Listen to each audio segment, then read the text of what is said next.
Une année placée sous le signe de l'élégance.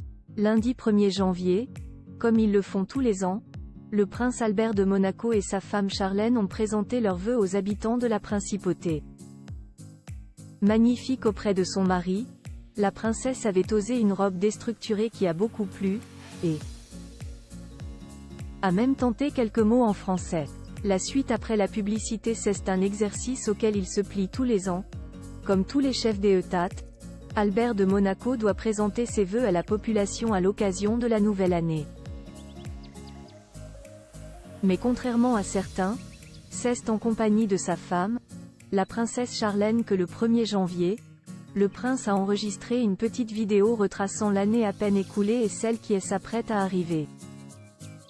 Et à ses côtés, l'ancienne nageuse sud-africaine avait misé sur l'élégance à tout prix, vêtue d'une sculpturale robe bordeaux, comme à Noël. D'ailleurs, en velours signé Ralph Lauren à plus de 3700 $, elle avait choisi un col déstructuré et parfaitement adapté à sa morphologie. Et à ses magnifiques et éclatantes boucles d'oreilles, qui lui donnaient un véritable air royal. D'ailleurs, les internautes n'ont cessé de la complimenter. Une simple robe mais une couleur magnifique. Tellement heureux de voir la princesse Charlène, ou encore meilleurs vœux à ce beau couple, pouvait-on lire, alors que certains saluaient la quadragénaire depuis son pays d'origine, l'Afrique du Sud.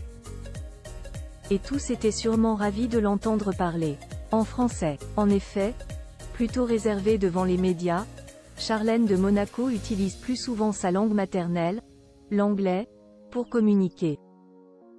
Mais cette fois-ci, elle n'a pas hésité à lancer un bonne année dans la langue de la principauté, un geste qui plaît beaucoup aux habitants.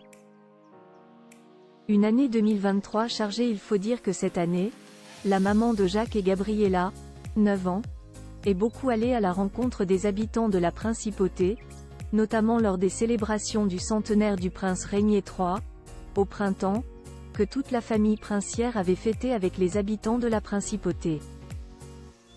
Un moment de partage inédit, sur lequel Albert de Monaco est revenu dans son discours.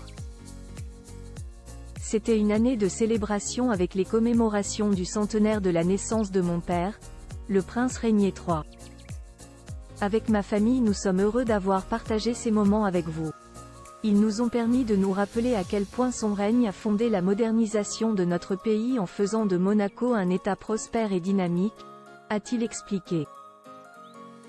Pour 2024, le prince va sans doute se concentrer sur sa mission et sur la protection de l'environnement.